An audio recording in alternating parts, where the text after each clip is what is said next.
Hey guys, Stealth here. This deck was sent in by BAG TAF. I'm not sure if I pronounced that BAG TAF or something, but I'm just calling B for now. It's a US Marines deck, and he wants to use this deck for 10v10s. He also wants to be able to take out enemy infantry in towns, so we're going to use a lot of Marines and Delta Force in this one. And he wants to take naval maps, and he says he wants to take out enemy naval installations. I think that's a bit of a strange choice of words because enemy naval installations are not in the game. What you have in the game are naval units like ships and anti-naval units like aircraft and possible anti-aircraft or anti-naval artillery such as the anti-ship missile launchers. Naval installations, which I would consider a port for example, are not in there. Anyway, let's see if this thing is going to stand up to a 10v10. And with a 10v10 I have a map like Gjol or Asgard in mind, which is an area, considering that he also wants to take out infantry. That's going to be an area where we're going to need some vehicles which have anti-infantry capability, some high-end infantry, possibly with grenade launchers and stuff like that. Now command-wise and logistics-wise he only has one command unit in the Twin Huey, one command infantry, so that gives you 3 units. Not the highest amount, but it should be enough. He also has one card of cargoes and one card of CS-53s, so not that many supplies, and he's lacking a fob. Now that is possible, but he should not be using too much units which require a lot of supplies then. And I've pretty much always, unless you're using a highly mobile deck which does not have very high-tech weaponry like Hellfires and things like that, if you're not using something like that, you can get away with not having a fob, but in other decks, and I think that this deck will also need a fob, you definitely need to have more supplies than what you can just ship in with cargoes or 53s. So I'm going to have to try and find some more points which I can spend here on a fob. Now, infantry-wise, he wants to capture towns and take out infantry there. What we're going to need for that is Marines, and he has quite a few of those.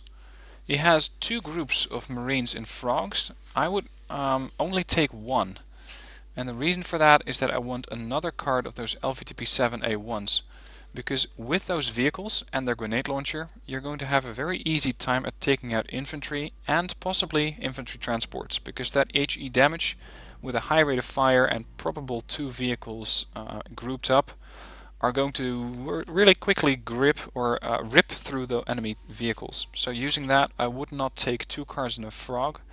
I would take another card of these, so let's say 18 in total, in Elite Veterancy here. Next up, he has 1 card of Smalls in the Huey.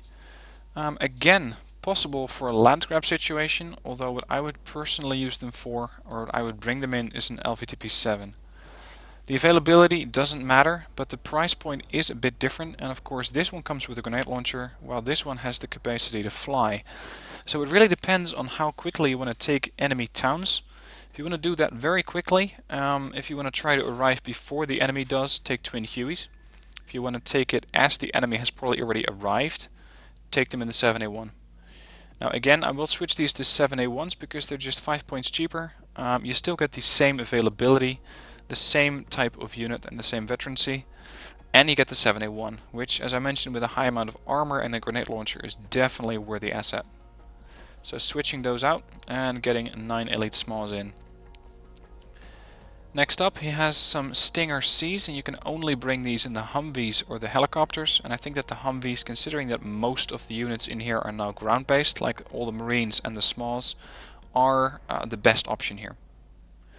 He also has some Delta Force, and Deltas, I think, are the door kickers instead of the Marines.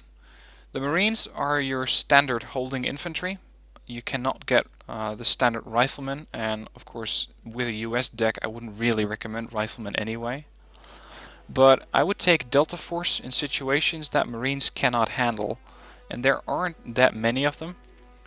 The Delta Force have a inferior anti-tank weapon, but they have a far superior anti-infantry weapon with the MP5 SD, and I think that the M60, based on its suppression value and its accuracy value, is slightly better than the Mini-Me.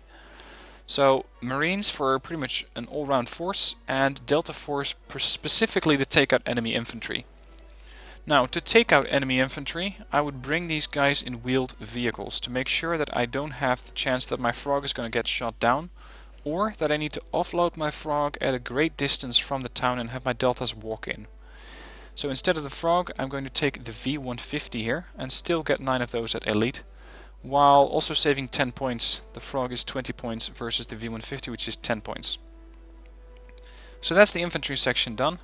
He still has one group of aerial marines, and of course if you want to do an aerial or / amphibious landing, you can use what's in the naval tab combined with the initial wave of marines and frogs.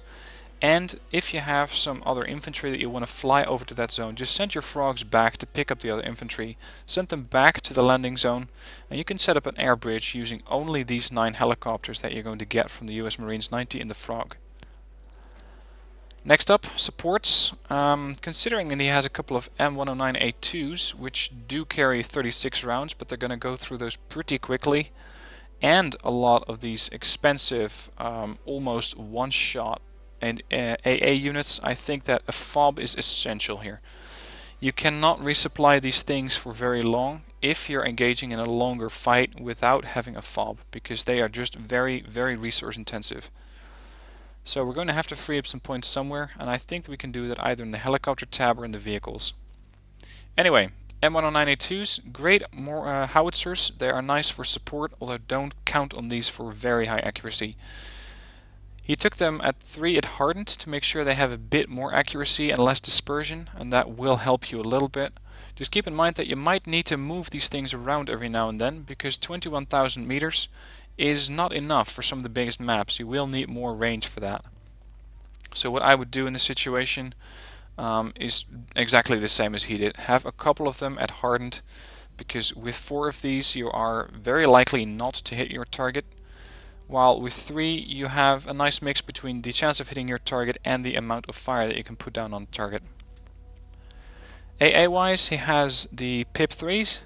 He has 3 of these at hardened. I would send them in groups of 2 to make sure they have enough AA fire on target to make sure you can take down a plane as it comes by, while not having these things all over the front line in groups of 1 that you have to resupply one by one. I think that 6 should be enough. It might even be on the high end depending on what he has in the air tab and what kind of decks you're cooperating with. LAVM as mortar support. Very, very accurate mortars at 27-30 meter dispersion. They have one of the lowest dispersion ratios in the game, and he's further boosted that by using a hardened veterancy. I don't think that's the best choice here. I usually pick my mortars at the lowest veterancy to make sure I have more of them, because you don't really want any less dispersion.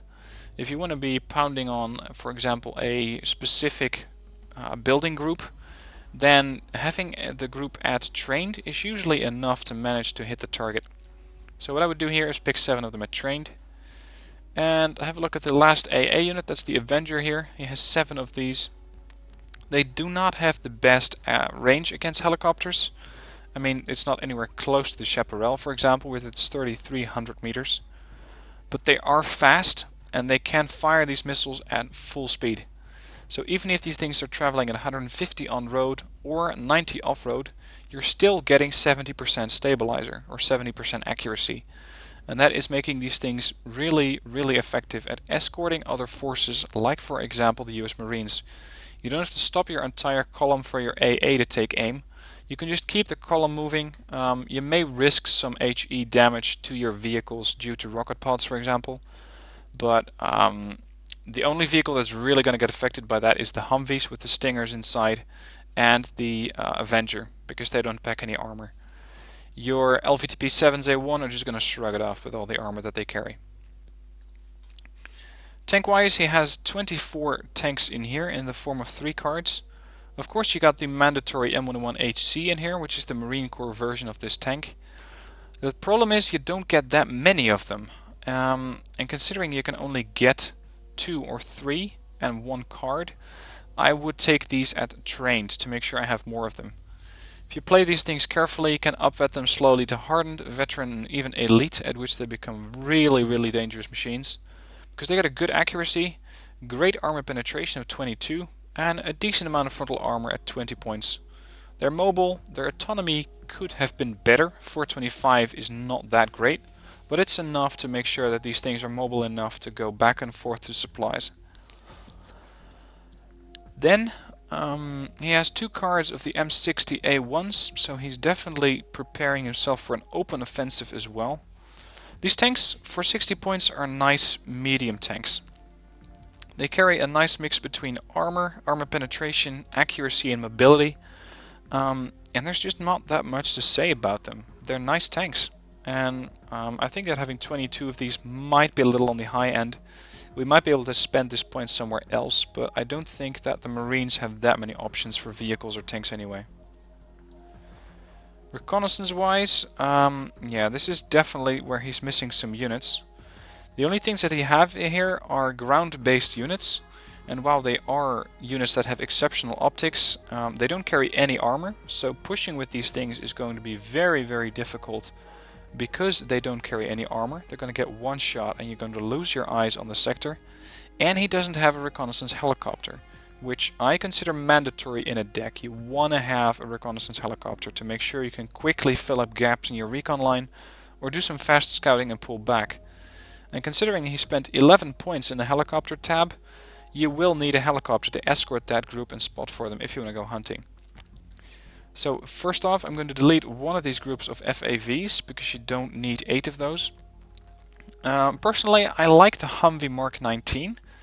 I know it doesn't really fit the description here because it's unarmored as well. So in this case I'm going to use the LAV-25 Scout, which is a cheaper vehicle than the ones he has in here, which is the 45 pointer or the 55 pointer SEAL team. But with these, for 9 or 13 depending on the veterancy and 25 points value, you have a vehicle that can be really effective at also supporting a push that you do with your LAVs or your LVTPs. Because these LAVs carry a main gun, they're fast, their stabilizer isn't that good, but once you're offloading infantry, you can use these to support and suppress the infantry. So I mean support your own infantry and suppress whatever other units are coming down the road. Of course, they will not do a ton of damage to tanks because they only have 2 armor penetration. I'm going to take 9 of these. SEALs he has in the Twin Huey. In a Marine Corps setup, where we already have quite a bit of reconnaissance or anti-infantry capacity, we might even have too much. I don't think you're going to chew through all this infantry. I don't think that we really need to have a lot of SEALs in here, because while they are exceptionally good at taking out other infantry, we don't have a lot of reconnaissance options infantry-wise. The only thing we have are the SEALs.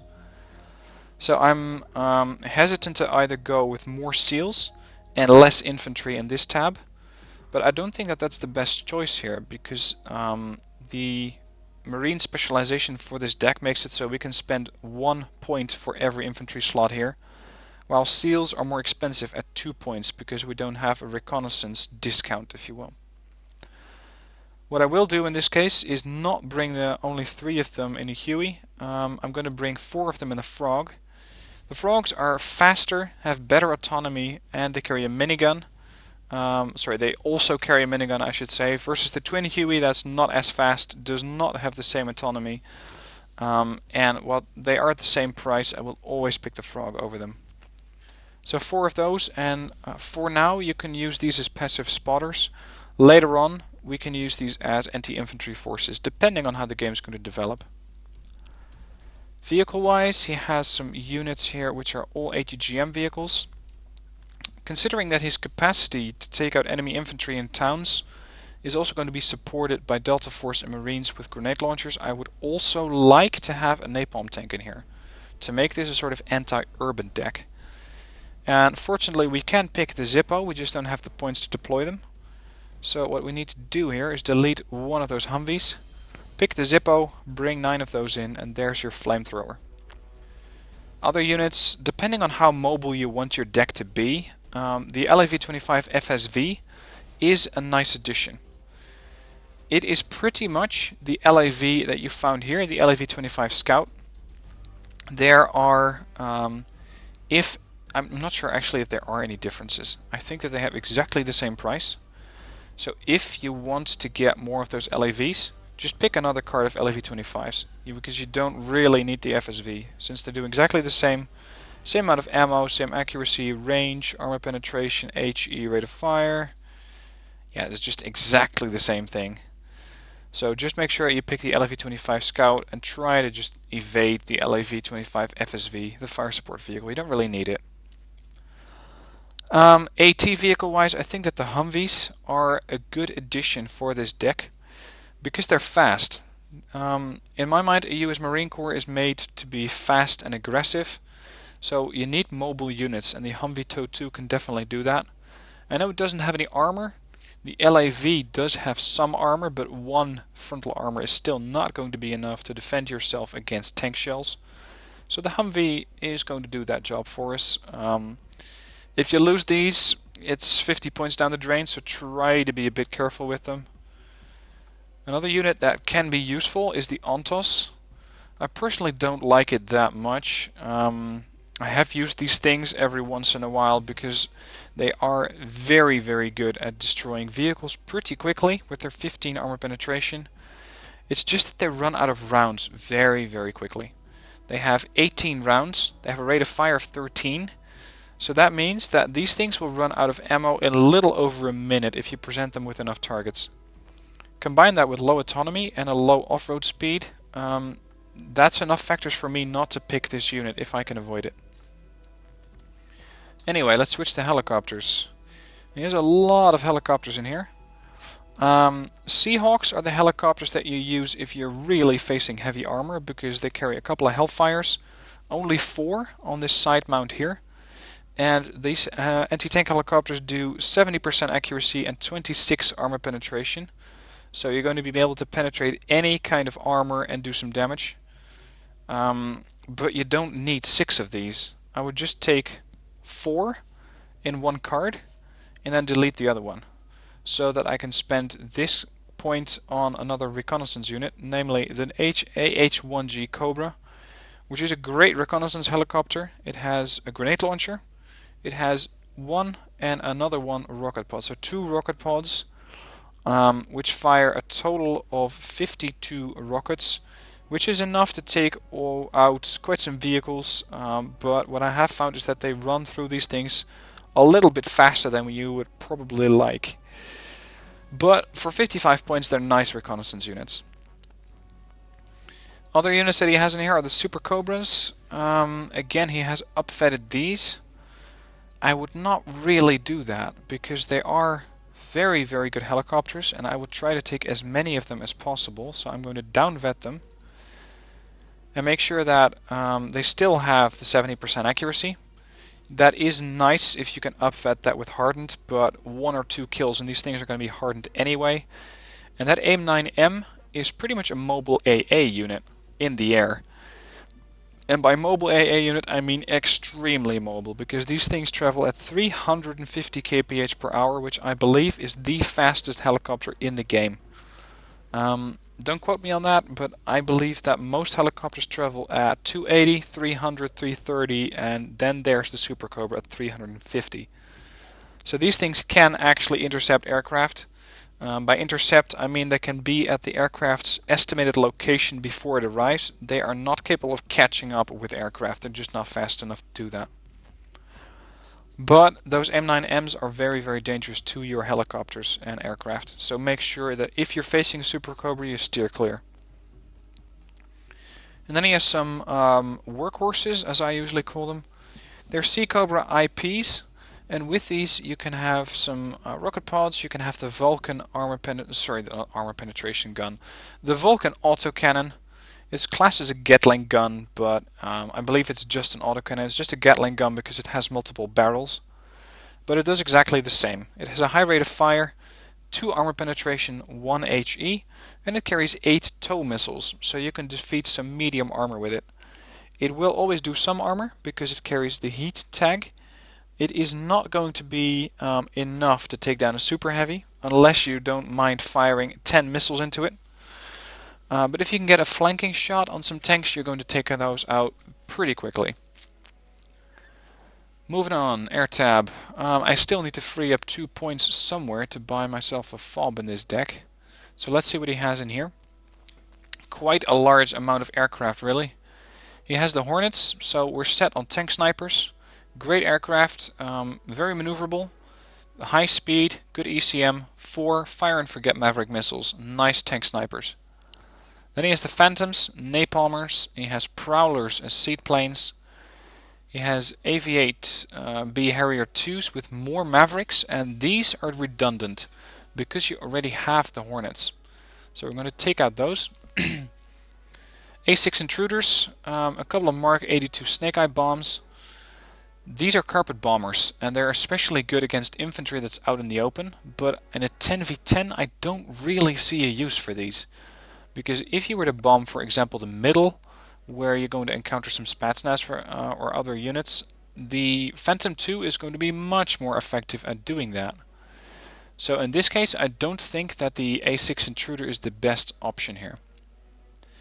Then he has some AV-8Cs, which come with their 70mm rocket pods. They will fire these rocket pods in one go, so long as you attack the unit. If you attack a ground target, they might not all fire. So make sure you actually attack a unit with these, and you have a good chance of keeping these things alive. Then he has AV-8A Harriers with Mark 83 bombs. The one thing I'm missing here is an air superiority fighter. Unfortunately, we only get the old Phantom 2, so I think that someone else is going to have to pick up that role with superior aircraft. Multi-role aircraft might be even better at this job, considering that the F-18A Hornet also carries AIM-9Ls. These carry AIM-9Ms, although a lesser amount of them, 2 versus 4 missiles on this aircraft. They are better than the Phantom at dogfighting, I think. But still, I think that someone else needs to pick up the ASF role here. And since he is doing a 10v10, it shouldn't be that much of a problem anyway.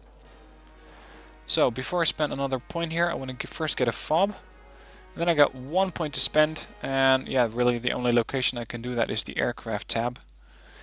So again, we got anti-tank, we got anti-radar, anti-infantry, anti-vehicle, I suppose you could say, with 3 HE, and some anti-everything with 15 HE. So the last one that you pick is pretty much up to you. It doesn't really matter what kind of unit you take here.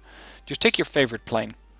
So if you do like the A6 intruder, go with it and make sure that you put those bombs to good use.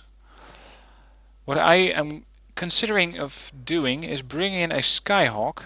Not because they are very survivable or because they're not with 20 ECM, but those rocket pods are going to be nice to stun other infantry.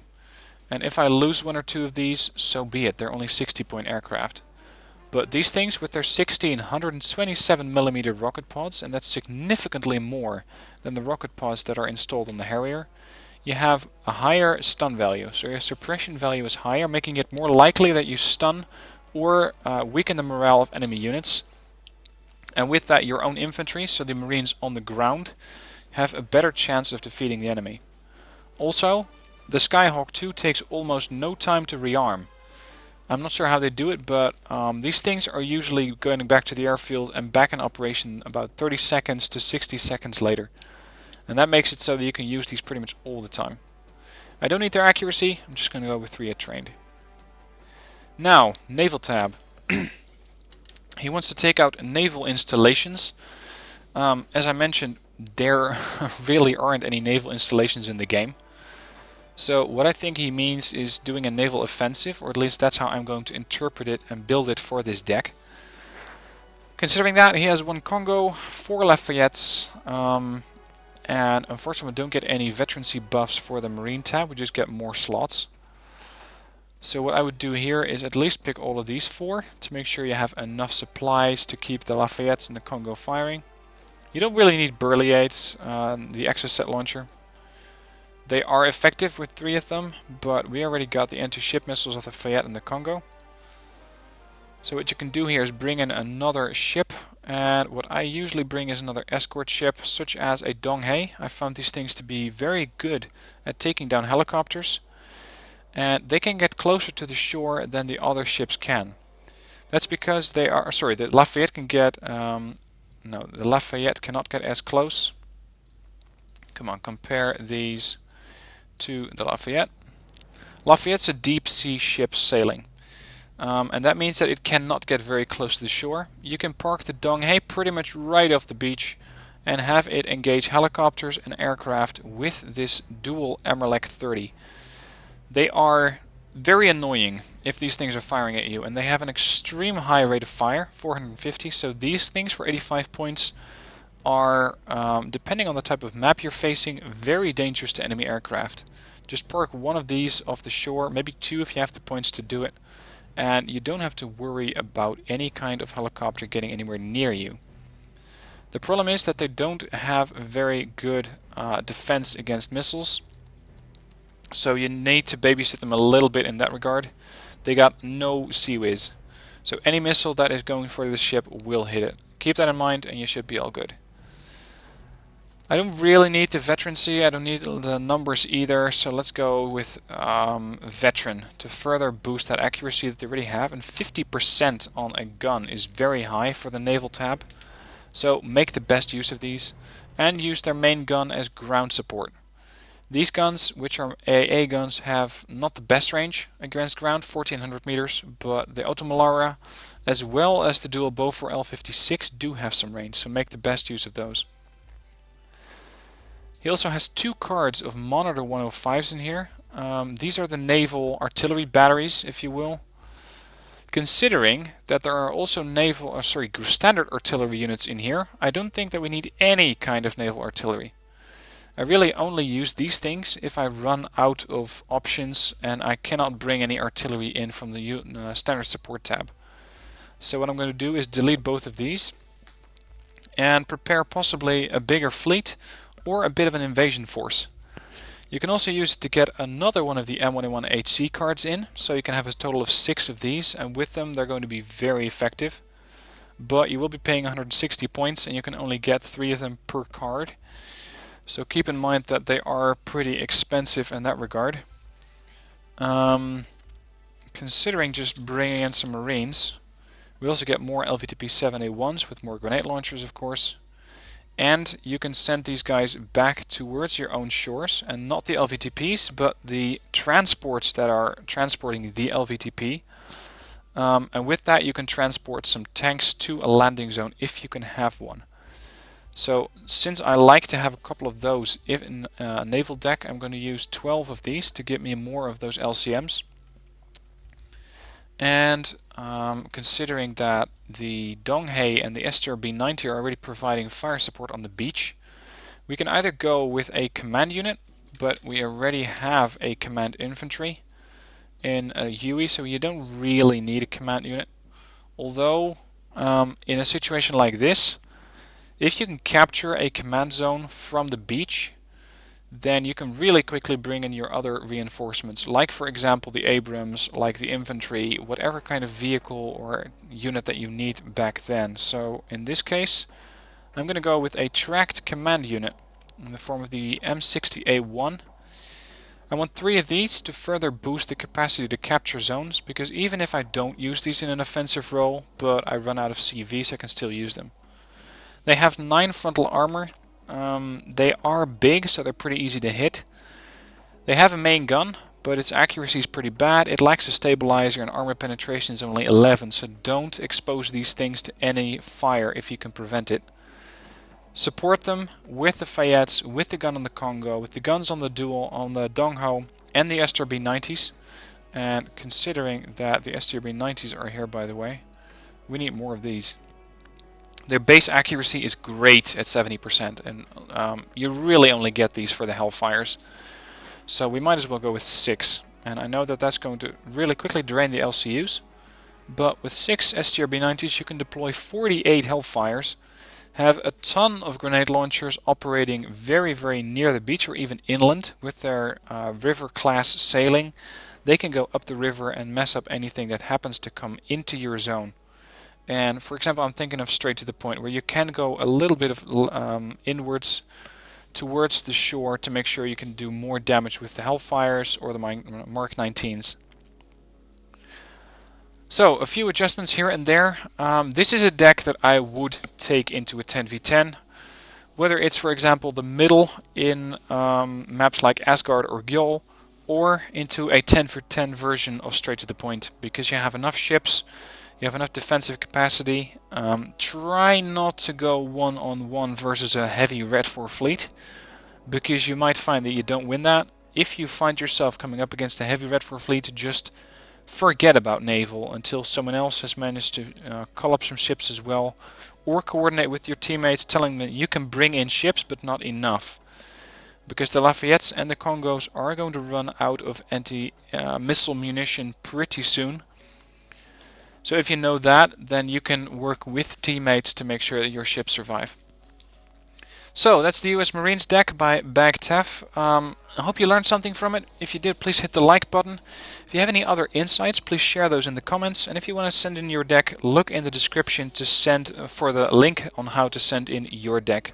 For now, thanks for watching, and I'll see you next video.